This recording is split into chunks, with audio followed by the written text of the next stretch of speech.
Fan Fest here at Dodger Stadium, now called Dodger Fest in 2025. On a beautiful February afternoon, we've got a couple of those closers joining us now. Evan Phillips, Tanner Scott. How you doing,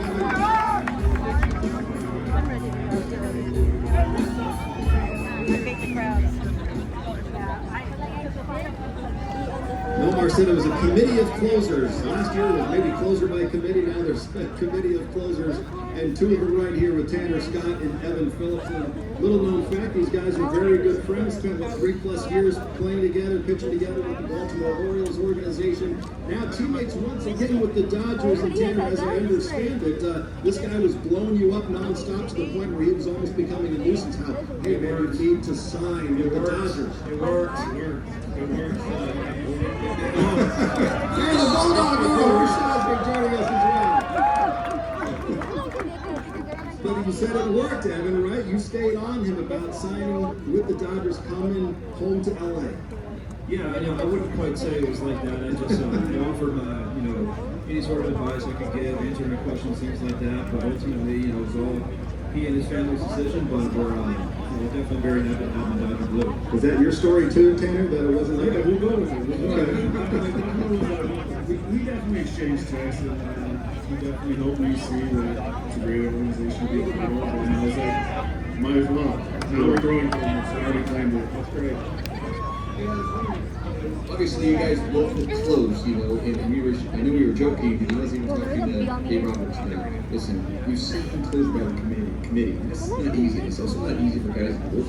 Now you have a committee of closers. You have so many guys that are playing. Are you excited about that? To be able to be part of the bullpen that you get called at any time, can close at any time? Are you fine with that, or would you rather have that roll of saying, okay, here, whatever inning may take?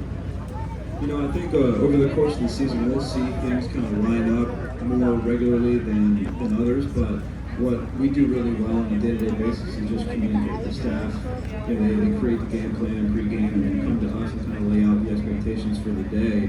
And that's really all I think we need as relievers. Yeah, I think that's another component of it, right? The Dodgers really care about winning the last game of the season, right? So last year I think is a good testament to keeping guys healthy throughout the year and watching the workload, things like that. So with some great pitchers in the bullpen, I think, you might see guys maybe take up a bit more here and there just to keep guys healthy. Hey, what's up, Evan? What's up, Evan? Tanner Scott and Tanner. The fans know this, I've said this the last couple of years. Show Tanner's the best outfield in the plant, without question. If there's one guy that had Shohei Ohtani's number, his kryptonite is this guy. I'm going to say, Shohei Ohtani, 1 for 9 against Tanner Scott with like 19 strikeouts. I've seen him with those focus. So don't tell the secrets because now he's a teammate. What's it like facing a big show? I just got to meet him, so it was great. That's why they had those ones separated. Shohei was first, but he's not. Yeah, I'll let him not as many questions. No, it was, facing him, he can beat you running, long ball. He's a great athlete, and he is what he is. And it's not fun to face him, but it is fun in the same aspect, but I'd rather be his teammate than his team. It's his team, and you see these guys for still on the other side. Is there anybody you're looking forward to maybe picking the brain on the pitching side or the starter for some of these guys you build? Not just everyone.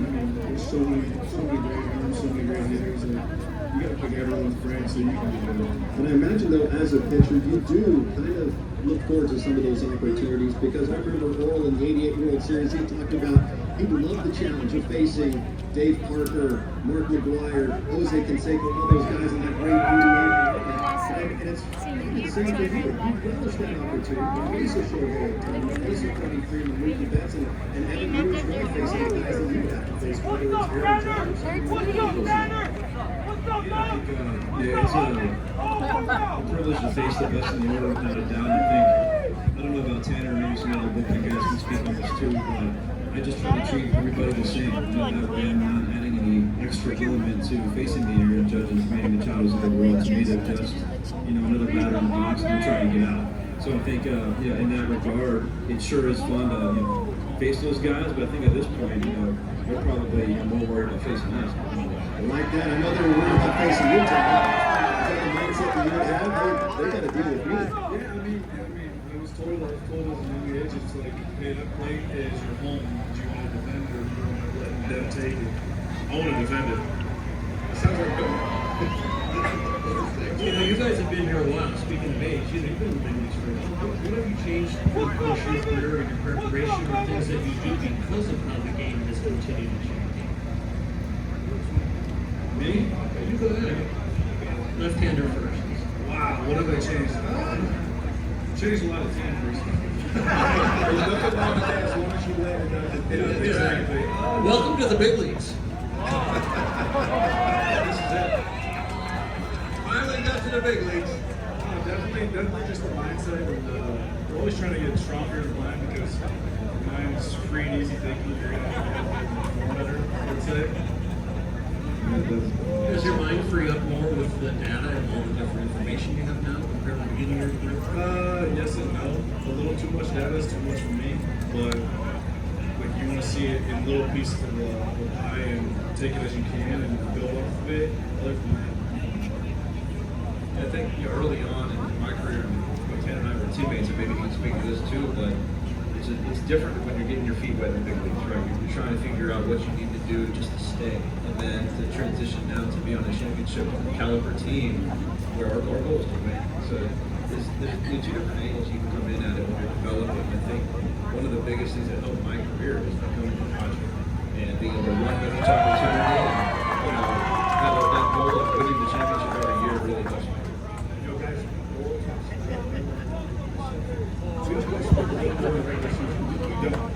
But with the postseason, see the environment here at Dodger Stadium, that's when we start missing playoff atmosphere.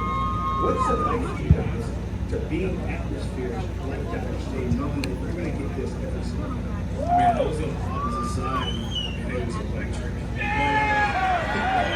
But I'm looking forward to being on this side now. The environment is one of the biggest things that you keep some momentum going in games. I remember actually in Game 5 of the division series against these guys, I had just gotten done in the 7th inning. I faced Profar and Machado, and I'm coming out of the game. I'll stop saying their names, all right? I'll stop saying their names. But it's a winner go home game, and that kind of environment, we want to keep the energy up, right? The Dodger Stadium's always lively, but to do whatever we can in the moment as players to feed up the fans is so helpful. They can keep saying the names all you want because you know what those guys were doing last October 31st or 30th. They were watching these guys win the World Series.